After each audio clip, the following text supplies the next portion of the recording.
Hey everybody, and welcome back to Hard Ticket, the show where we go to the movies expecting a double feature, only to find that both movies are playing at the exact same time. So now we have a hard ticket to choose between the two. Spielberg Summer continues. I'm Jeffrey Boggess. And I'm Tristan Moore. And joining us today, we have a special guest and longtime friend of the podcast, Grayson Taylor. Say hi, Grayson. Hey! Whoa, hey, raise the roof. What's up, dude? Nothing much. Just watched 2 bad movies. All right. So Grayson has been he's been on the periphery of the podcast for a while. Back in season 1, he actually went to go see Hundreds of Beavers with us. You can hear his laugh in that episode. I think you might also be able to hear it in our Oscars ticket stubs, whatever we did for that, because Grayson was there with us. Probably. We've been wanting to have you on for a long time, and this seemed like a great opportunity, even though it's not the suggestion you pitched to us. It's not the one that I was promised like a year ago. Don't worry, we'll get to that eventually. But first, we have to get you on for Spielberg Summer, and we have an exciting one today. 2 movies that, one of which I might have watched eventually without this matchup, and one I never had any intention of watching. But we came up with a kick-ass name for the episode, which is really the only reason why we're doing it. But is it the only reason why we're doing it? Well, let's find out. All right, Tristan, what's option number A for this week? Option number A is the reason that we were having Grayson on, because we have an apologist in the studio today. Oh my God. No, just an enjoyer. Option number A for apologist is I knew it. I'm walking into a fucking trap. 1983's Jaws 3D, also known as just Jaws 3. If you can't watch it in 3D, I did not. Who can? I guess My dad went to go see it in 3D. There are some people who have seen this in 3D. But not me. Supposedly there's a decent Blu-ray, like restoration. But they upscale it with AI. That's the 4K they upscale with AI, and it's horrific. Yes. So option number A for AI. It was directed by Joe Alvis. Option number A for Alvis. I think that's how you say his last name. A for Alvis. Only movie I think he's ever directed. I think he's more of like a production guy. So well, he did production for both Jaws 1 and 2. Oh, okay. Well, we got a little bit of blood here running through this belated blood sequel. in the water. Yeah, a little bit of what made the first one so magical, and this one. The weird thing is how much DNA this does share, because there's also like some of the screenwriters also worked on the original. Yes, the credits say that this was suggested by the novel Jaws. That's basically the caliber of connection we're dealing with. I will say, though, main character Mike Brody, who is the son of Chief Brody from the original Jaws. He's played by Dennis Quaid. We have Bess Armstrong playing Dr. Catherine Morgan. We got Louis Gossett Jr. Leah Thompson is in this movie, as before like a Back to the cameo. Future. Yeah, she's macking on Sean Brody, played by John Putch. She's supporting. She's in it a decent amount. Yeah, well, he supports her out of the picture, and then they just leave. They just walk out. That's the smartest thing you can do in a movie like this. Guys, the third dimension is terror. The premise of this film is that a 35-foot shark, the biggest shark I think yet, has busted into SeaWorld. It's like a jailbreak into the facility that keeps other marine life. You could almost say it's like the opposite of Jurassic Park. Yes. I wonder why you could almost say that. Anyway, so a shark bursts into SeaWorld, and then they have to basically kill it. That is the movie. Both sharks. That's true. Yeah, Grayson, ever the apologist for this film, he's like, we got to consider the nuance here. Yes, there's a 10-foot great white shark, which we find out is actually the baby of the 35-foot shark. Yes, thank you, Jeff. Yeah, you're welcome. Someone was going to bring it. It's one of the top Letterboxd reviews. You got to give him props for creativity, right? It's pretty great, folks. We're getting it out of the way. Yeah, this movie is. It sucks. And so let's go over to option number B for bad. No. You hurt my feelings. This movie has a 10% on Rotten Tomatoes, That's a 1.7 on Letterboxd. It's got a 3.8 on IMDb. It's like... It should have a 9% and a 1.6 and a 3.7. It is so panned. It is just destroyed. Well, it's not even just 10% critics. It's like a 17 audience, so audiences didn't like it either. But hey, it made money. You're in the 17%. What is it? What is this? What are we doing right now? All right, What is this, Jeff. an inquisition? Yeah, we're putting that up against option number B, which is significantly more lauded, but also a Spielberg sequel that it does not quite live up to the reputation of its predecessor and is also rotten on Rotten Tomatoes. Got a 57% on Rotten Tomatoes. I'm talking, of course, about The Lost World, Jurassic Park. Some might call it the second best Jurassic Park movie. I had never seen this movie, actually, before this week, so it's my first time watching it. It stars Jeff Goldblum returning as Dr. Ian Malcolm. Other returning... Sorry. Freeze! When we get to the third one, we get Alan, but we're not there yet. I'm an apologist of that one, too. Are you? Yeah.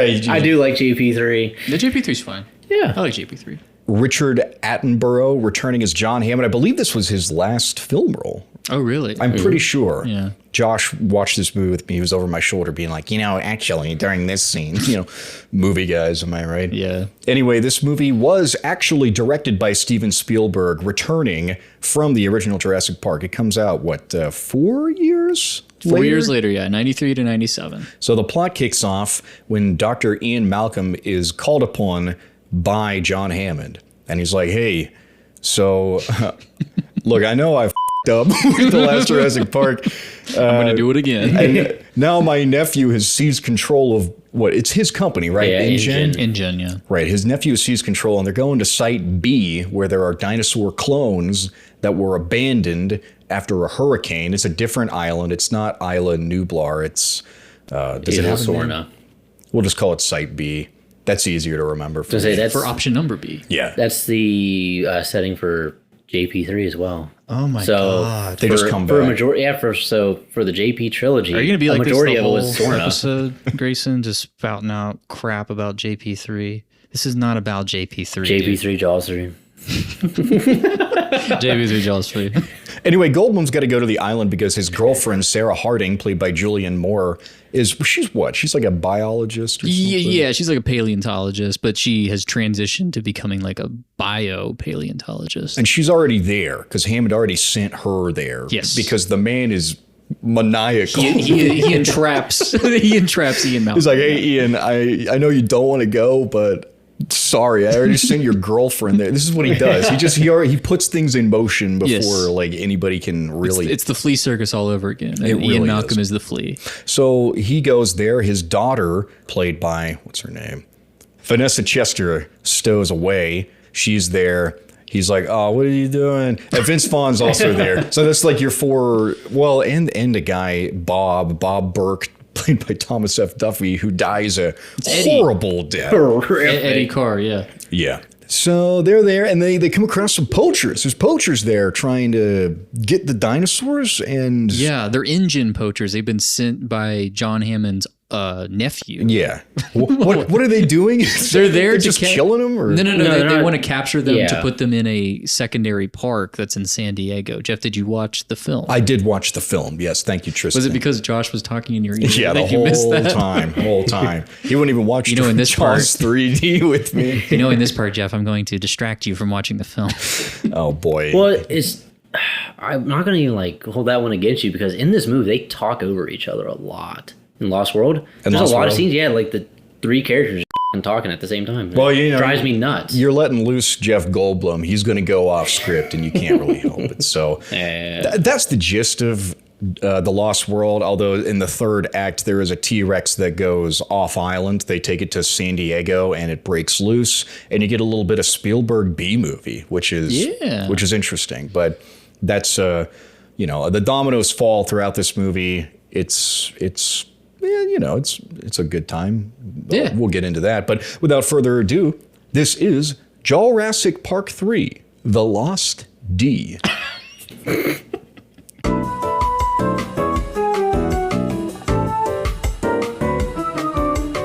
Now we got to get into our log lines because Grayson thinks we're struggling with this comparison, but I beg to differ. Tristan, I want to hand it over to you. Yes, my log line is man and nature spar in a misbegotten park in a sequel to a far better and more famous Spielberg blockbuster. Boy, that's all you got? Casting Vince Vaughn in The Lost World is like casting Dennis Quaid in Jaws 3D. Jeff. Tristan's making fun of a note I made, which was casting Vince Vaughn in The Lost World is like casting blank in blank, which I was going to fill in with the comedian cast in an ancillary role in a serious movie, but I filled it in with Tyler Kevin Hart Perry. in Borderlands. Tyler Perry and Gone Girl is what I said, but Oh God, I forgot about that. yeah, it's kind of like that, isn't it? Man, remember Gone Girl? Remember good movies? Anyway, speaking of not good movies, Grayson, hit us with your log line. Sequels to Spielberg movies, and they're just not that great. Oh, jeez, great. Well, that is underlining what we're going to be talking about today. I was not prepared for the log lines. I just don't see too much of a similarity. That's where you're wrong. And that's where I'm wrong. We're going to convince you they're the same. That's what this is, and I'm trying to convince you guys that Jaws 3D is not 10% bad. All right. I'm going to bring us home, okay? Okay. Dinos and humans and sharks. Oh my.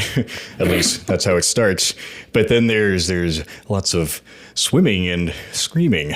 We designed a sanctuary to keep people safe from these animals, but they keep escaping or worse, getting in. And people are in danger. We need to shut it down. And these people, get them to safety. Get them away from that coastal city. They're eating people. Or does a mama just want her baby back? Life finds a way, after all. The only way to stop it is to kill it. That's pretty good. That's really good. I have one issue. Okay, I'm convinced. I have one issue. Uh-huh. It's not a mama T-Rex at the end. It's the data. It's the data? It's the data. Okay. Data center. Okay. Well, Oh, yeah. Ooh, that's how it always starts. But then later there's running and screaming. Come on. Oh, I don't go in the water. You don't swim?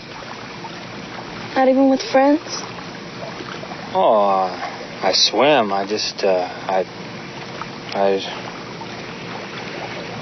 something that happened when I was a kid. I don't go in the water.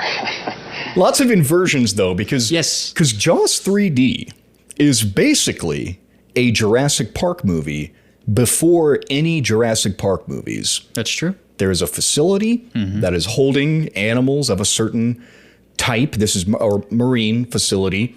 Aquatic. Yeah. It's SeaWorld. And then Yeah. there's a big disaster where the park needs to be shut down, but there are people inside who are trying to get to safety and also just, neutralize the threat. It's sort of like if Jurassic Park had actually opened and there were guests there. And Like Jurassic World. And Kind yeah, of, it's Kinda, I guess it's got maybe a little bit more in common. Except with it's Jurassic. SeaWorld, so you just don't go in the water. And you won't get Yeah, but bit by a shark. they're trapped in the tunnels, Grayson. They're trapped in the tunnels. That is true. Awesome, by the way. That Love is the a- idea. That is a cool premise. It's a cool premise. I think maybe that's where we can start. It is a cool premise, like objectively. Yeah. The idea of like a 35-foot shark breaks into SeaWorld because they've opened up SeaWorld to the open ocean. There's like the big tunnel Yeah. that just runs from the Yeah. open ocean. They're just like, whatever swims in, You can look at it. people I can guess. look at it. Yeah. So they let whatever comes in. So at first it's like a 10-foot shark and like someone shows up dead. It's like one of the workers shows up dead. Yeah, Shelby Overman is his character's name. That's good. I like Grayson is not looking at any notes, just so you know. He just knows. He remembers. I remember. So at first, when they capture the 10-foot shark, they think, oh, well, that's the trouble. This is the one that killed the guy. There's no bite radius crap like they do in Jaws. They don't actually like investigate. To see Yeah, if get that's- rid of that crap. Yeah, they're like, f the science. Yeah, no guy to go, oh, what? Oh, what? Oh, I think it's a macaw. Yeah, there's none of A macaw. the fun banter and everything. The woman in this, Dr. Kathy, I think, Catherine, she's not like Hooper. She's not really as into she loves dolphins. Okay. Dolphins and orcas. in orcas. Real animals in this. I mean, you It's get true. like real dolphin. I love the final shot of this movie. I'm jumping way ahead, but two dolphins spinning out Side of by the side. water. It's like that meme of just like me whenever I do lists. When I It's spread- like when I'm on drugs and it's like this dolphin jumping out of the air, it's like rainbows and shit. When I spread in misinformation Yeah, online. yeah. We'll get to the 3D effects later, but yes, it's she loves dolphins. She loves dolphins. She doesn't care about the sharks. So they have the 10-foot baby great white shark for a paltry sum, maybe 10 minutes. And they nurse it back to health. They put it immediately into a tiny little pool for people to watch, and then it dies right in front of all of them. And it's very funny because the shark, it is moving technically, but there's no tail movement. It's gliding. It's just kind of gliding. Yes, it's kind of, and that's a theme in this film, is that the sharks don't There's actually, no shark movement. Yeah, the sharks don't really move. They just sort of glide along. Yeah, it's like they're being pulled by a rope. Yes. Yeah, it's very interesting. It's like they're a bad special effect or something. I don't know. A what? Something like that. A what? A lot. Well, the parallel between big parallel between these two movies is like the baby animal that is because in The Lost World, Jurassic Park.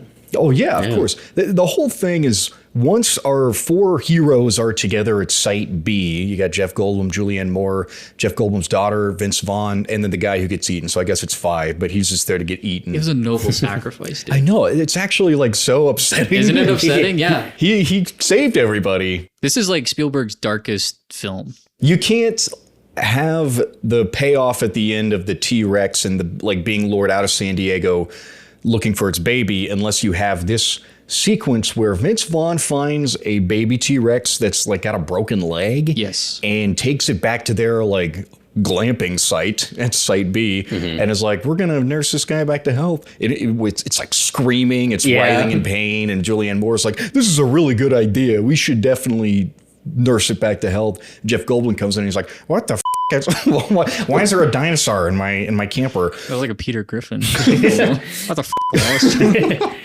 It's so the 2 T-Rex parents come and basically lay waste to the camping site. Shit up.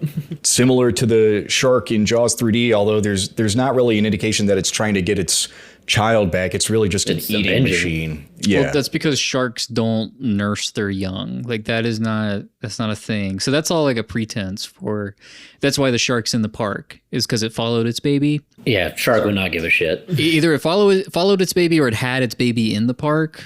If it's 10 feet long, it's too. Yeah, but it's a 35-foot shark, dude. So maybe the baby was bigger. It came out already 7 feet. I don't know. It had a bigger cloaca. Sharks don't grow that fast. I don't know, man. It ate a guy already, right? You guys are the shark people. I brought 2. I think a newborn great white is 5 feet, 4 feet, 5 feet, something like that. So you're probably right, Grayson. But also we have. But yeah, you're right. It's the Jaws shark. It's got the Jaws genetics. So that's true. So it's going to tack on an extra 5 feet. It's like you killed my sequel, so I'm going to kill you. Basically, gets revenge. Yeah. No, there's a common up until Jaws the Revenge. But this time it's personal. Jaws the Revenge just retcons Jaws 3D though. Yeah, which kind of whatever. There is a common theme of parenthood in both these films. It's very kind of loose in Jaws 3, but in The Lost World, well, that's a big thing in the original Jurassic Park, is that Alan Grant has to learn to basically be a father to these 2 kids who are scared to death. Meanwhile, they find eggshells. They find out that the dinosaurs themselves are procreating. Life found a way. Yeah. In The Lost World, you have Jeff Goldblum, who has his adopted daughter, and she's like, you never are there for me. You won't show up to my gymnastics. It is funny. By the way, did you know I do gymnastics? It's like an inversion, or the opposite, really, of the first Jurassic Park, where these 2 kids latch on to Dr. Alan Grant and trust him blindly, whereas Jeff Goldblum's old daughter is like, you never keep your word. What are you talking about? Yeah. But she still has to hold on to him. Julianne Moore's like, you always are riding in on a horse, and you're a knight in shining armor. I don't need you. Meanwhile, she needs him because he ends up being so right about everything in this movie. Yes. Yeah. Well, he's lived through it, he's got Julianne Moore's character in this movie really sets a lot of it into motion, but that's just her character. She is consistent. She has her own goals. She's trying to prove that dinosaurs are not as dangerous as they've been made out to be in history, and that they're real animals. That her thing is proving, her thesis is on do dinosaur predators rear their young, and which ends up being proven true in a very dramatic fashion in the film. There are a lot of parallels too that are drawn between Jeff Goldblum and the dinosaurs. Yeah. So the first scene of this movie, this is a real movie, by the way. The Lost World is real. It was directed by Steven Spielberg. there's this great scene where you start on the island, and then it pans over to the yacht, and then a champagne comes into view, and then it pans to a rich guy, and then his little girl who runs off to go play in the woods. All in one shot. Spielberg is drawing your eye to all this. Here's the location. Here's who we're dealing with. Here's the type of people that we're dealing with. Here is the little girl who is about to be mauled at the beginning of my film. Oh, the direction is strong. Oh, it's incredible. And after the little girl is mauled, you do the famous match cut in this film where the woman screams and it match cuts to Jeff Goldblum yawning. Yeah. Which is great. His gaping maw, paralleled with the dinosaurs. Yes, there is a parallel here with Jeff Goldblum. I think at one point, Sarah Harding is talking about how, have you hung around predators before? Lions, blah, blah, blah. So there's lots of parallels drawn between Ian Malcolm. I think at one point, it's like her... Sarah and the little girl are hiding, and they're like, they're coming back, the T-Rex, right? And he comes through the waterfall, and it's Jeff Goldblum. So there are so many, just like, they're really trying to draw a comparison between Jeff Goldblum as a dinosaur and the T-Rex. And it's kind of humanizing the dinosaurs a little bit, because at the end of the day, it's like, yeah, they're just animals. It kind of does take the Sarah Harding position that like there's some nurturing going on there, and we shouldn't exploit these animals. It even finds some respect for Pete Postlewaite, who is like the leader of the engine team. He's a big game hunter. He's the most interesting character in the film. He is. He is just like this guy who... He's the honorable hunter, basically. Yeah, exactly. He's an honorable hunter. Him and Vince Vaughn kind of duke it out, but he never kind of gives in to Vince Vaughn's like bleeding heart. He's just like, I know what I am. I'm a predator. Like, this is just what I am, and I own up to it. He would rather be a predator than somebody who enslaves these animals and puts them on display. Yeah, which is interesting. You kind of have a parallel to the guy in Jaws 3D. Yeah, the British guy, the photographer. What is his name? Philip Fitzroyce. So he is much more of a direct predator because he wants to kill the shark and get a photo of it dying. Yeah. That is his shot. You have this park where you have all these kids watching these animals. Like, your whole park is centered around aquatic life. How about we kill the aquatic life? I guarantee you full media coverage. Right. He saw the end of Jaws. He knows how popular it is to blow up the great white sharks. Well, he's basically like, we'll prove that it's safe by the fact that we can, remind people that we're in control here. Like, we've got the threats under control. He's diametrically opposed to Dr. Catherine Morgan, who's playing sort of the Julianne Moore parallel here, where she wants to keep the great white alive in captivity. That is her goal. She's like, that when they realize they've got a 10-foot shark in the SeaWorld perimeter, she's like, we got to save it. We got to nurse it. We got to put it on display for everybody. It's an animal. But here's a big problem I have with that one scene is she's like, yeah, no one in the world has a living great white in captivity. It's like, yeah, because they don't live in captivity. They will die. It is a known fact that they can't survive in captivity. I think there is a place now. It's like a huge aquarium somewhere out. You can keep them in captivity for a short amount of time. A short amount of time before they die. No one has done it successfully for longer than I don't even think like a couple months probably. Yeah, I think the longest it was 2 months. Yeah, for a full. Which is weird because you can keep a whale shark at the Georgia, like the Atlanta aquarium and all that stuff. So there's an aquarium. I think they have tried to introduce a great white, and I think it's kind of successable right now. But it's like, I think it's in the Middle East, maybe. I don't know. Well, who knows what they're doing over there? Yeah, I don't fact check. Hold on. Stop putting stuff in here for me to cut out later. And then, of course, you have in Jaws 3D the fact that we are following Brody's son directly. Yes, he is the guy. He's the hero. He's kind of the one who's supposed to save the day. Same with his brother. His brother even has a scene where he's about to hook up with Leah Thompson. And he's like, I don't get in the water. Some stuff happened with my dad. I don't want to talk about it. A place called Amity Island. You never heard of it in the news. But that's about that. Got hit with a great white shark twice. Twice. That's true. Twice. Yeah. And I was there for both. Yeah. At this point, like, we're just, it's in the shadow of Jaws. Right? Both these movies exist in the shadow of their predecessors. That's part of the reason why I think they have a pretty similar character dynamic overlap.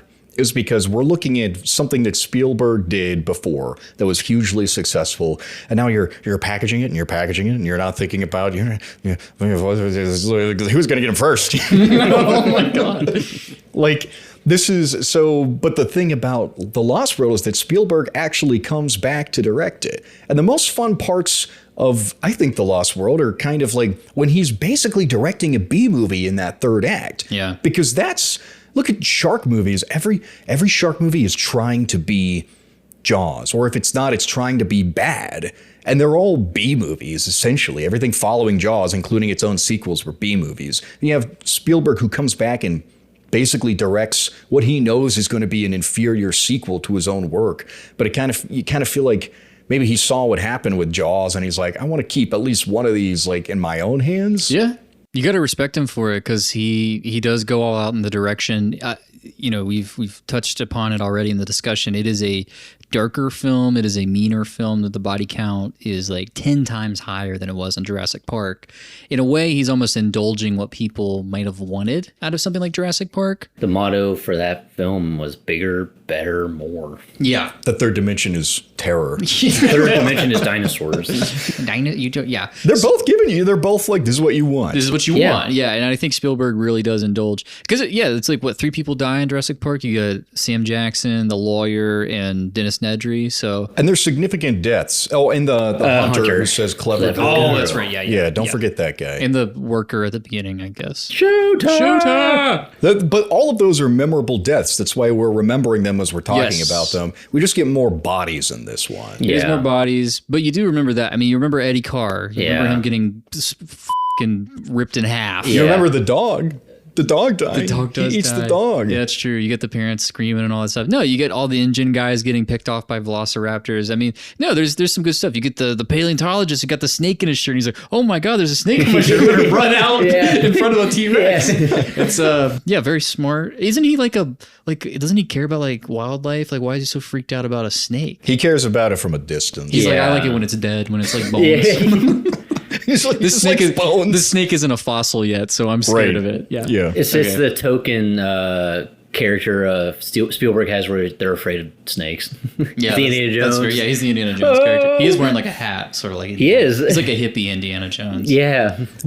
While these movies are both giving you what they think you want to see, they're both like the blockbuster was solidified with Jaws. That is concrete now. And so now we're just trying to chase that glory. And I think Spielberg recognizes it. We kind of talked about it a little bit with Ready Player One, how he's looking at his own legacy and rectifying how people embrace pop culture as a part of their identity now. And this is earlier than that, it's by 20 years. So he's just kind of like, the effects are just inferior across The Lost World to the original Jurassic Park. The effects, obviously, in Jaws 3D are just inferior horrendous to anything. But the fact that they are drawing so much attention to themselves almost brings it back again, where it's like, oh, it's funny because you see some of the bogus 3D outline around it. Yeah, it's the matting. I was gonna say that like little submarine that they're in. Oh God, you see part of it get green screened out. Yeah, no. But it's so funny. It's so like the scene where the shark finally breaks the glass. That's probably the most famous scene in Jaws 3D. Where it's I think that's the least of that movie's problem. Yeah, but it's such a funny scene. I got a lot of enjoyment out of those aspects of Jaws 3D. Like ironic enjoyment. Yeah, for the wrong reasons. Yeah. But then you look at the effects in The Lost World. The first dinosaur scene in The Lost World, there are just some large stegosauruses that are walking around, and that's it. There's no buildup or anything. They just show up. That's true. And they look awful because they're in the sunlight, and all the lighting effects on them are dog shit. It is one of the worst effects in the film, which is why it's bizarre. It's like the first time you see the dinosaurs instead of like the brontosaurus. What the I don't know, what are they called? The long neck dinosaurs. Oh, in the first Brachiosaurus? One. Yeah, Brachiosaurus, Apatosaurus. And we got they're David, sauropods. Mm-hmm. David Koepp is back on the screenplay on this one too. So God, yeah. Hit or miss. He hit with the first one, missed with the second one. Which is weird because this one is partially based off of a Michael Crichton. It's based off The Lost World. Supposedly they made him write the novel so they could base the movie off of it. They didn't even really do that. And they used parts like on the cutting room floor of Jurassic Park, like the whole like the little girl getting mauled by the little tiny dinosaurs, the little guys. I know their name. They're called like Pachycephalosaurus. No, that's different. Thanks, Pachycephalosaurus. I'm pretty sure those are the. They're called. They start with a C. Can someone help me here? Coelophysis. If anybody's going to get this, The clitoris. The clitoris. When the little girl is mauled by the little fucking whatever, the little green dinosaurs, that is a scene from the first Jurassic Park novel, because I've read it. Okay. Yeah, I've read it. Any more questions? I didn't have any. All right. This isn't hunting behavior, Ian. Not hunting. They're searching. They came for their infant. Let's not disappoint them. Our shark couldn't have killed Overman. Its mother did. You talking about some damn shark's mother? I watched The Lost World and I was like, we would fix those problems today. Like, we wouldn't let that happen today. Same with Jaws 3D. Yeah. Give me the rights, I'll make a better one. But that's the fallacy of Jurassic Park. You look at it and you're like, we'll do it again, but we'll fix it. And it just keeps going wrong. Like, that's the overall theme of So that. there's like, what, 7 movies There now are in 7 Jurassic? Jurassic films. Yeah. Is this And the second best? In my opinion, this is the second best. Yeah. I mean, I think it's a close. I mean, I think JP3 and Jurassic World can all contend for that legitimately. But I do think this is the best. It purely comes down to direction. And I think the premise is the least, like the one that stretches the least. Okay. Like, it's believable to me that there would be a site B, quote unquote, where they reared the dinosaurs and then moved them over to another island. Although it does seem a little inefficient. Just abandoned them after a hurricane, apparently. And they're just That's what there. happened in the first Jurassic Park too. There was a hurricane that knocked out all the power. It's like no one thought, they're like, should we make this like storm proof, like this Jurassic Park that we're building? how about we just build this where we get a bunch of really bad tropical storms? It's also like, should we make SeaWorld shark proof and not have a big canal that sharks can just swim in? Like, But they wanted that. They wanted people to see that shit. We can do it better. They just didn't think the shark would Be a great white. very slowly ram into some glass and bust it open. Would you rather visit Jurassic Park or SeaWorld when you know there's like a great white swimming loose in there? Oh, damn, Jeff. You're asking the real questions. I'm a shark guy. I'd go SeaWorld. I'd probably If I know I'd see a great white shark, Would you go to those glass tunnels? Yeah. That looks so fucking fun. that does look pretty fucking fun. Yeah, that's true. No, see, one of my my bucket list item is to actually do a shark cage dive. Oh, me too. Really? We should go. Dude, you and I should do it This together. is the second I almost time. did it. I was going to do it in Australia when I was up there. Have you ever seen 47 meters down? Yeah, I've seen both. That's going to be us too.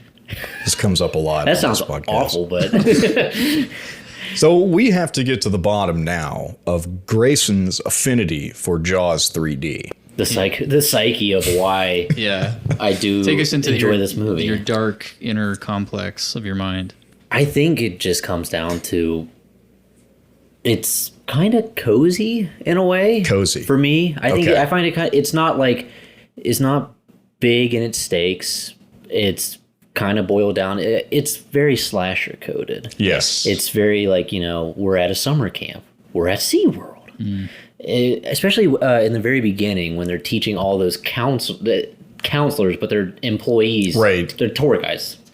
They're very counselor coded. Yeah. Yeah. So I think maybe it's because I'm a big horror fan. I love slashers. I kind of like being, immersed into a world for an hour and 30 minutes where you're like, oh, you got to get away. It's going to get you. And I love the idea. The idea is gold. It is money.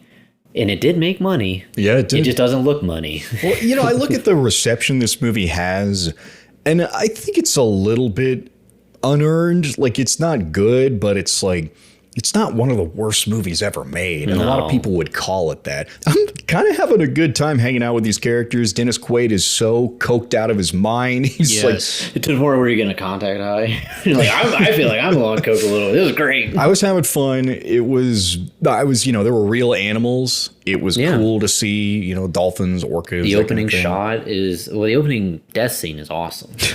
It's the fish heads? You mean the 3D fish head? Dude, whenever I watched that movie for the first time and my dad was talking, I was like, I saw this in 3D. The fish head was floating towards you. I was like, oh, wow. Yeah, And he grabbed your head. This is what it was like. And he just goes, bam, snap you in the head. And he's like, all right, now go clean the dishes or something. Your dad is very slasher coded, dude. It's true. It's like being at a camp. It's like you get this big. That's the whole thing about why is camp such a great place for slashers. Is like Sex. Sex? Oh, I was going to say it's more like comfy. Oh. It's like a safe place. Well, yeah, it's a safe place to explore your sexuality. There's a lot of sex. I mean, slashers are very sexual, right, Grayson? Yeah. I mean, Yeah. They're always about teens. That's the whole thing. It's like you have sex, you die. You have sex, you die. And the first Jaws, the opening scene is a young woman stripping down and skinny dipping, and she's immediately cut from the cast. The rest of the film is sexless. I think you get one allusion to sex with Brody and Ellen talking about you want to get drunk and fool around, and then immediately undercut by the boys are in the boat, get them out of the boat, all the tension, all the domestic tension, right? Because you got to make yourself vulnerable when you have sex. Exactly. And when there's a threat like that, you can't do that. Spielberg has trouble portraying sex in his films, and I think it's kind of interesting to get a Jaws film that has evolved into more sexual. So, like, what is Jaws if you add sex? It becomes just a slasher, like a straight slasher. I know you and I compared it to Halloween last year, and I think that comparison still holds. And maybe that's the missing ingredient. That's the difference between these two films. We talk about the sexual. Like the sexual anxiety at the core of Jaws that I feel is there. And it's just it's not made as explicit in Jaws 3D. It's more fun. Like you get to watch Leah Thompson and Sean Brody have fun. You get to watch Kathy and Dennis Quaid, who looks like Harrison Ford in this film, right? Yeah. Oh my God. Harrison Chevrolet. You know what Harrison Ford stands for? Harrison Toyota. Harrison Pound on Road dead. Harrison Ford F-150. Harrison Kia. Yeah, so you get like a little bit more of that like playfulness, a little bit more of that sexuality, but also you have a character, Dennis Quaid, who is kind of worry-free for a lot of the film. Like he is absent from a lot of this film, even though he's ostensibly the main character. He's very Harrison bored. Dude. He's not bored. He's coked up. He's just having fun. And like that is such a stark contrast to Chief Brody, who is stressed out the entire film. He's bickering with everybody. His family's falling apart because he's so stressed out about this. People in the town are making fun of him for being a greenhorn and all this stuff. Like that is a huge contrast. And I think Jaws 3D, Joe Alves is giving into the sex. Lost World, you know, it's all about Ian Malcolm being an absent father, which again is another hang up that Spielberg. It's the evolution of, now post sex, you have a daughter, you're trying to hold your relationship together, you're trying to hold your life together. Yeah. There's a little bit of a rival thing where he feels threatened by Vince Vaughn's character, but at the end of the day, like there's nothing there. It's just literally him. And that's to me, and the first Jurassic Park, same way. It's very sexless. It's the animals they're asexual at the beginning, and they have to evolve beyond that. That's why the Jurassic Park movies, they're missing that slasher element you're talking about. They feel like these adventure movies, they really are multifaceted, multi-genre. Yeah. The Jaws movies, that's what's so interesting about 3D, is that it's doing Jurassic Park. So we have the inversion where there is a facility and the shark breaks in. That is such an interesting thing to me, where the Jurassic Park wouldn't even come out for another 10, 11 years. But what makes it less interesting is it's just like, what if Ellie Sattler and Alan Grant were banging during all this? And it's like, that's what we focus on instead. We just focus on their kind of carefree, happy-go-lucky. That's the cozy aspect of it, I guess, that you're talking about, Grayson. That's the summer camp. Yeah, I guess that's fair. I mean, do you like that? You want to watch them? You want to watch them, Grayson? Not really. I just like, they seem like they're happy with each other, and that's good enough for me. You turn away. You give them their privacy. I close my eyes if they start getting naked. But it's, the premise. So I did a little paper on like copyright in film not too long ago. And it's interesting to me that there was a guy who wrote a novel about like a dinosaur zoo. Oh, yeah. And it was before the original Jurassic Park novel, or he claimed it was. And the idea was the same thing, that they had the amber and the mosquitoes, and they had like electric fences to keep the dinosaurs in, XYZ. And the courts ruled like, look, if you're going to do a dinosaur zoo story, all that stuff's probably got to be there. Yeah. To be fair, yeah. So it's interesting to me, like how common is this premise where like, it's almost like a man does not control nature kind of thing. The difference between these movies is that the life of the shark is insignificant and it blows up just like any other shark in any other shark movie, versus the T-Rex loose in San Diego. We got to get it back. We got to contain it again. Yeah. So there's a softness to that aspect of it, which is interesting when the film itself is so cruel otherwise. Well, it's kind of like, I think, pointing its finger and saying, like, you guys did this, like, and now you got to bring it back. Yeah, you're not going to get off scot-free from this. Yeah. Whereas you're not going to get off at all because Steven Spielberg's like, don't do that. Right. Whereas in Jaws 3D, you're going to get off and you're going to have to dodge it in the theater. It's coming right at you. You have to shield your eyes. It's coming for you. Right. The 3D fish head. Seem like you have a shred of common sense. What the hell are you doing here? Someone on this island is the greatest predator that ever lived. Second greatest predator must take him down. You gonna use that? If he doesn't surrender, yes. Let me see it for a second. No. The animal exists on the planet for the first time in tens of millions of years, and the only way you can express yourself is to kill it. If we could dart him, tranquilize him, we could get him in a holding tank. Oh, now hold it. No, this is crazy. This is nuts. Now, white sharks are killers. I know them, for God's sakes. My father, my brother, myself. They're murderers. Okay. Calvin, they die magnificently. So do we sufficiently cover it, or what? Is there something else? Yeah, anything else you like about this? Leah Thompson. Great. Howard the Duck. But Grayson, you also kind of struggle with The Lost World. Yeah, I do. I do find when it's slow, it's really, really slow. I agree with that. The scene at the beginning where Ian Malcolm comes to John Hammond's office and talks to him feels like we are dumping all of the exposition on us at once. It feels very amateur.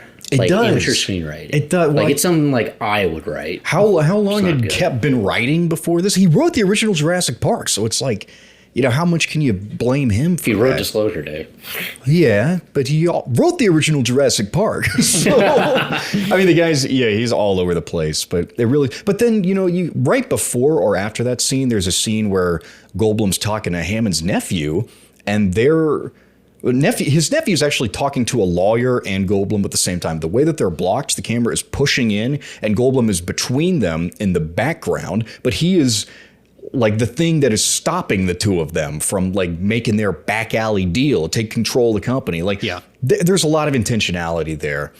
Disappears in a scene like the John Hammond, Ian Malcolm scene. Like if you analyze the blocking like you would in the Vertigo scene where Jim Stewart gets recruited, and it's like, I've seen breakdowns. It's like, this is why he walks this way. This is why he walks this way. There's no, I don't know if there's any artistry to the blocking here in The Lost World, at least in this scene. It's just kind of like, it's perfunctory because they have to get him on that island somehow. So he's like, I'm holding your girlfriend hostage, basically. You got to go back into hell to get your girlfriend. It seems like we have to get all this out of the way because there is a 20-minute action sequence when the T-Rexes do show up at the camp that is awesome. And it's probably the best part of the movie when the T-Rexes attack the campers. Yeah, I think that's fair. Just like the first Jurassic Park when the T-Rex breaks out and f***s up the Jeeps. When I talked to Josh about The Lost World, and our buddy Josh, we're having him on later for Spielberg Summer, he talks about this movie and is like, it's not great, but there's this one sequence where Spielberg sets up all these dominoes and they all come crashing down in like perfect succession. And this is the scene he's talking about when the T-Rexes show up. I made a note while watching Jaws 3D, when the photographer and Dennis Quaid are underwater, they've got like the shark basically tied up and they're gonna push it through this gate to finally get it out of the park. The rope on one of their feet breaks that was protecting them from the shark. It just breaks. It's just like all of a sudden, it's like, I don't even think it comes untied. I think it just snaps. And I made a note. I was like, if Spielberg actually directed this, there would be so much behind that. He would like create some sort of Rube Goldberg machine that would explain why this goes south. But all that happens is that a shark shows up. That's about it. Shark shows up and it starts eating people. Yeah. There's none of the opening of Jaws, this interplay of like sex and death, like the shark leering like Norman Bates at this woman who's skinny dipping. There's none of that. There's none of that suggestiveness. I know it's suggested by the novel, but it's not. There's no thematic resonance. I mean, I guess you could say it's a more mature film. You can have characters who are hooking up and having fun, and they still end up surviving. But I end up rooting for the shark in Jaws 3D, even though I think it is explicitly supposed to be the villain of the film. Which is very slasher coded. I guess it is, yeah. I mean, Joe Alvis. Can I call him Joe? I'll just call him Joe. Yeah, go ahead. Joe is like, he's not a classically trained director. This is the only film he ever did, and it really shows, in my opinion. Yeah. There's nothing exciting about the direction of this film, and so much of the original Jaws is just owed to what Spielberg is doing behind the camera. Yeah. He's really channeling Hitchcock. If you can channel Hitchcock, then you're gold. You're gold, baby. And Joe Alvis is just like, yeah, then this character is going to be talking to this character, and it's going to be out of focus for the scene. Did you catch the really bad out of focus scene that like played for like 20 seconds? Yeah, I was like, focus the camera, Joe. Is that the one where Brody and Fitzroy's just in there talking? Yeah, they're just talking. It's so strange. It's so bad. And I know half this film, because I think what we're seeing is technically like half the film, because they shot it on 2 cameras for the 3D effect, and we get to only see one of those. They chose the wrong one. I think that's so murky. That's a big problem for this movie, is the fact that they wanted to shoot it in 3D. I would like to see it in 3D. I think I would. Yeah. I would probably like it. I mean, at least a little bit more if it it's were more 3D. fun. Yeah. I'd be like, wow, look at that. Yeah, and it's interesting to do like a horror film in 3D. They're usually, I don't know. I think of like Avatar, or like Spy Kids. Yeah, I think of like Friday 13th 3D, which was not good. Okay, well, but it's got a lot of that 3D gimmick. It's a lot of the same. Whenever Brody shoots that harpoon, exact same thing from Part 3. Really? And it's like there's like a whole lot of the same tricks being pulled out of the same half for 3D. Yeah. And I mean, 3D can be done right. I think it can be done. Absolutely. Just don't put it in the title. The title of the movie. Yeah. The third dimension. They were banking on that. There's a lot. I kind of feel like The Lost World is made worse by its status as a sequel, just because the original Jurassic Park is such a titan of a movie. Like, it's so hard to live up to. There are little jokes in there I noticed, like when Jeff Goldblum's being attacked by raptors. Did you notice that the only thing between him and a raptor is like a door that has come off the hinges? Yes. He can't get past. Yes. It's like that's a good one. Yeah. That's a good one. That's good. I think there's like a doorknob too that he uses to like get into a room that the raptor couldn't get into, because the raptors only know how to use like the handles, like you know what I'm talking about? Yeah, like the one from like the kitchen and the first one. So just bust it down. Yeah. And then you kind of brief the one scene of parents in San Diego. The T-Rex shows up. They're arguing. Yes. Spielberg, we get it. We're in a suburb. There's a kid who's like looking out his window. Oh my God, that's a great image. I love that. There's a dinosaur in my backyard. It's very King Kong. Godzilla. There's a Godzilla reference, and with the like Japanese businessman running down the street. Classic B movie. Yes. Not like B movie, but just like it's like. Yeah, classic. That's like, this is the movie that delivered the most on dinosaurs in the real world, because they set it up at the end of Fallen Kingdom, Jurassic World, Fallen Kingdom, and then they just botch it in Dominion. They just go right back to Jurassic Park. Yeah. So you were always wanting to see how dinosaurs would exist in the real world, and you never really get to. Jurassic World Dominion had a really good, I think it was like a 10-minute opening sequence that released during COVID, of the T-Rex going through and ripping through a drive-in. And I thought that was really good. I was thinking of something. They had like a prologue that they cut from that movie, but it took place in 65 million BC. Okay. Yeah. I was going to say, I remember watching one. It was like a 10-minute... I thought it was shot for the movie. I thought it was like the beginning of the movie. But I know there was also like a short film that where something shows up at like a campsite or something. But I don't know if I've seen that one. I don't know, man. It's just like you always want to see it. And it feels the most, like I said, I've said it again and again. It's like a B movie directed by Steven Spielberg. That is interesting to me. That's really cool. And I think Spielberg knows it. And he's kind of like, well, let's have some fun. We'll put it like by a gas station, XYZ. Bada bing, bada boom. Get it back to the ship. We had our fun. We had our little jaunt around San Diego. Let's package it and wait for the next movie, which I am not coming back for. Like, it's a fun thing.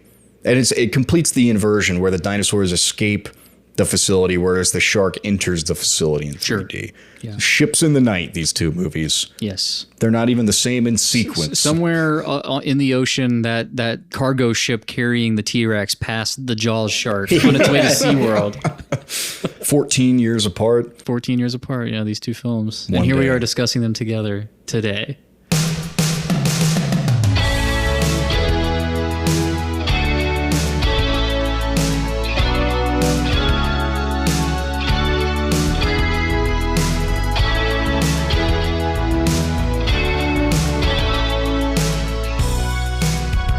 Grayson, thank you so much for being on the show today. Thank you for being a Jaws 3D defender, an apologist, a sucker.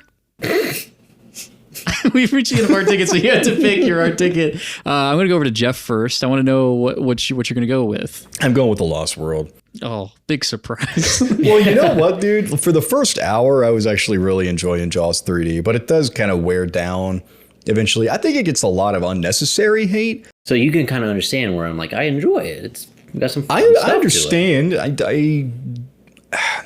To say I enjoyed it, well, I did kind of enjoy it. I'm not going to lie. And I think it would be cool to actually see it in 3D. That would be a lot of fun. That would be fun. That'd be sweet. But no, I just like The Lost World is just stronger. The direction is really strong. I don't like the script as much. Like, it really is just like, what if the director came back for a sequel he knew was going to be inferior and couldn't stop it, basically. Yes. But there's good stuff in there. San Diego, the domino sequence that Josh talks about with the campers and the T-Rexes at the cliff, that stuff's great. There's not much else going on to hold it together. It's got really great sequences. It's got great sequences. Yeah, that's probably one of the best ways of putting it. That's true. They've got some great Jeff Goldblum one-liners. You're going to the only place where the geese chase you, and the capitalist and naturalist thing. And I like Goldblum in this movie. I like what they do with his character. They kind of soften his character, and putting him at the front kind of makes it a little more funny, just conceptually. I think he does a decent job. Yeah. I do think kind of Julianne Moore and Vince Vaughn are better for each other. Characters make more sense together. But hey, I don't think it worked out between Goldblum and Moore in the Jurassic World movies. So doesn't show up in Dominion. Yeah. So Jeff, you've now seen the only Jurassic Park films I think that you haven't seen are JP3, and you haven't seen Rebirth. Right. But you've seen every single other one. Yes. So where does this rank for you, do you think? I do remember enjoying the original Jurassic World, and I would be interested in revisiting it. It probably does not hold up. So right now, this is either second or third best of the series for me. But that first Jurassic Park, that's a top 20 movie for me. Oh, yeah. You just can't beat it. 100%. All right, Grayson. It's time to put your money where your mouth is. Where is your heart ticket going to go, friend? Well, guys, my heart ticket is going to The Lost World. Oh, no! Wow. Why? Well, as I was sitting in my room watching Jaws 3D, it dawned on me. I was like, this is a bad movie. Sucks. I don't know if I would enjoy this movie the way I have enjoyed it in the past if I watched it in a theater. I've enjoyed it from the comfort of my own home. Oh. I don't think I would be able to sit through this movie in a theater unless if it was 3D. Yeah, I was going to say. Yeah, with 3D glasses. Yeah. This is very much it's a home movie. It's like you're direct to DVD, you watch it, throw it on for like a rainy day. Okay. Or have it on in the background. But I do think the highs of Lost World are really high. I have a lot of fun with the raptor sequence in the tall grass. I thought that was so fun. I love visually, it was just so... It was busy. It was tense. Yeah. And I just kept saying, why the are you running away from each other? Stay in a group. Yeah.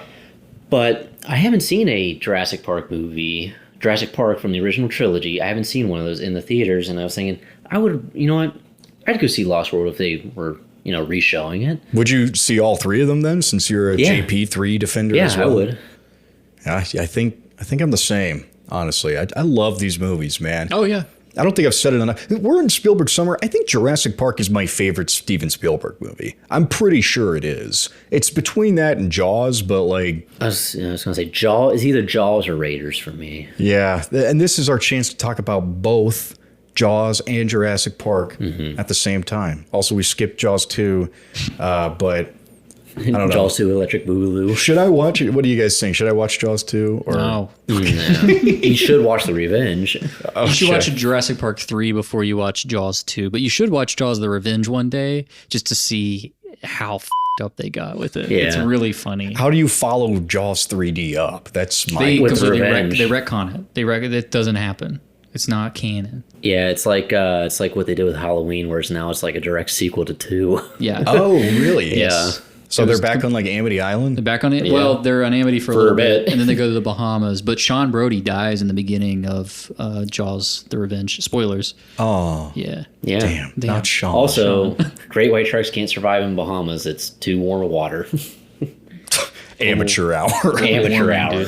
All right, Tristan, let's take it home. Oh my God, this is the biggest blowout that we've ever done. I think I have not made it at all subtle where my loyalties lie. The Lost World, obviously. I think this movie is not even a bad movie. I think it's a pretty decent flick, a good B flick, like you were saying. It's like a haunted house of horrors thing. We're going from one set piece to the next, and it's just Steven Spielberg dragging us along for the spectacle of it all. There's a little bit of some thematic stuff there, his typical kind of Spielbergian parental anxiety, that sort of thing. It's fun. I like it.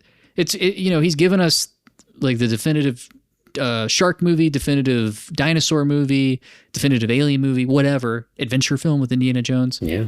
What happens when Spielberg reheats his nachos? His nachos. That's what Lost World is. It's reheated nachos, and it's like it's still pretty decent. Like it's still like the nachos, man. Like I'll eat them, but like they're not as good as the fresh stuff. Obviously. And then is like Jaws 3 the aftermath of the nachos when you shit it out? Dude, Jaws 3. Jaws 3 is like you bought frozen nachos at the store. Like, what did you expect? I think you're right. Great. Yeah, Jaws 3 is shit from a butt. I think that's what kids say nowadays. It is shit from a butt. No, I like Lost World. I like it. I mean, I do like it. I don't think it's a great film. It is definitely minor Spielberg, but it is legitimately watchable, which is like more than I could say about Jaws 3D, which I find to be incredibly boring. I just think it is a very boring film. I think it is my least favorite Jaws film. I would rather watch The Revenge right now than Jaws 3 because The Revenge is at least funny. And it's got Michael Caine. Oscar winner Michael Caine. You had Michael Caine in Jaws: The Revenge, and you had Dennis Quaid saying, "That's my cocaine" in Jaws 3D. Is there anything you liked about Jaws 3D? I like the premise. I like Louis Gossett Jr. I think he's fun in the film. Dude, I like that one shot. Grayson, the one shot with the sunset. Yeah, that's beautiful. It's a great shot, and that's like the most atmosphere for that death sequence. It's There's like murky genuinely water. like it's frightening. Yes, it like, is. Like I'd be shitting bricks if I was that guy. It's a little tense. How about the freeze frame at the? I was about to say I actually like the Snapchat filter freeze frame. Yeah, it's just like let's put these two dolphins. It looks like a postcard, which is really odd to end a Jaws film on. But you got to do what you got to do. Mm-hmm. So that's Jaws 3D. Well, if you want a better Jaws 3D, play Jaws Unleashed on the PlayStation 2 if you can get your hands on that game and that system. That is 100% true. I've never did. Jeff. Yeah. We're going to get you in front of a PS2. Isn't there like a shark simulator game where you that's basically what it is. Okay, that sounds pretty sick. It's pretty awesome. Yeah, you swim around Amity Island and eating people. And you guys, there's been a lot of shark movies, but I think Jurassic Park is still. I mean, Jaws is the definitive shark movie, obviously, but you can't really do another dinosaur movie. Grayson, we've struggled to come up with something we could put Jurassic Park up against on this podcast. Do you have any idea what would actually work for that? Some sort of spectacle adventure film? Okay, I was going to say like an alternate dinosaur movie. I know there was that movie that just came out. It was like Vietnam and with dinosaurs? It's called Primitive War. Oh. Yeah. I heard it was like fine for what it was. There's 65. That's the thing, though. I don't want to like throw any other dinosaur movie next to Jurassic Park. Yeah, I was gonna say because that's like the dinosaur. Yeah, movie. You're gonna lose. Yeah, Land Before Time. That's why we couldn't do Jaws and Deep Blue Sea or Jaws in the Shallows because as much as you might like those films, they only exist because of Jaws. Yeah, they're taken from Jaws. I wanted to do Orca. Tristan shot that shit down. Oh man, Orca, man. I think Orca's a better movie than Jaws 3D. Yeah, it is. I mean, I can verify that. Yeah, Spielberg shitting in a toilet would be a better movie, technically. But hey, we know where your loyalties lie. Yeah, I do. I like sharks. I do like dinosaurs too. Spielberg wins again for Spielberg Summer. That makes unanimously. Me happy. This is unanimous. Yeah. Is this our first unanimous of Spielberg Summer? It is. Because Terrence Malick beat Spielberg out. In it's our first unanimous for Spielberg, which is great because that's how we started and this is where we're at now. That's true. So. Yeah. Well, that's going to do it for us on this episode of Hard Ticket. Grayson, thank you for joining us. We'll have you back for the episode you actually want to do, which we'll keep to ourselves for now. But I promise, man. I promise. you say you promise these things and you never fulfill them. I know. You're like Jeff Goldblum in The Lost World. That's because you're like an absent father. Yeah. I'm just a dinosaur, actually. Takes off his mask. But thank you anyway. Is there anything you want to plug? Letterboxd, social media? Yeah, you can follow me on Letterboxd. It's Grayson Taylor 21 or 20. I always botch that. I just can't remember. We'll put it in the bio of this episode. If you want to follow Grayson, you can follow the podcast at Hard Ticket Pod on Instagram and Blue Sky. You can follow me on Letterboxd at Jeff Blogus, all lowercase, all one word. Tristan, where can people follow you? Yeah, follow me on Letterboxd, Tristan Moore. Instagram at Tristan__less. You can email the podcast, hardticketpodcast@gmail.com. Join the Discord. Suggest some matchups for Jurassic Park. Do we vote Grayson off the show? Submit your votes. I always bully the guests for some reason. I don't know why. No, you're great, Grayson. Thank you legitimately, we needed somebody to be in the corner of Jaws 3D because it was not going to be me. That's the only reason why you guys had me on. Nah, dude. We love you. That's why. Oh, hey, they're pointing their middle fingers at me right now. No, I'm pointing too. Tristan's got his hands down. Thank you, Jared Tadlock, for designing our brand elements, keeping our podcast looking fresh. Thank you, Aaron Griffin, for mixing and mastering our theme song, sung by yours truly in a truly awful falsetto. Thank you, Dalton Carney, for mixing and mastering our ancillary music that we use for bumpers. That's all the thanks. Thank you guys for listening, obviously. And next week, Spielberg Summer's not over yet, but as per Hard Ticket tradition, we are taking the week to talk about something else. Actually, it's our 50th episode special, so we're talking about two big spectacle movies in Avatar and Tron. Oh, perfect. So you don't want to miss that one. It's going to be a lot of fun. We love both of those movies. Yeah, we do. I just brought up Avatar in this discussion, so. Yes, you did. Yeah. And you're an avid Tron defender, all three of them. All three of them, yeah. I think they're all about as good as each other. I know that's controversial. I like Tron Ares. I'm sorry. I thought it was pretty decent. I thought it was that's what I've heard. Boring, but I also kind of liked how boring it was. Well, we're going to get into it next week, definitely. I understand. They're playing me off. Killer soundtrack. Yeah, right, dude. It's so good. All right, guys. Settle down, boys. Until then, we will see you guys at the movies. What's a funny thing I could say at the end? I'm on coke. I'm on my Harrison Gourd. I'm on my Harrison. It's a hard ticket at the movies. Which one will you watch? Let's decide.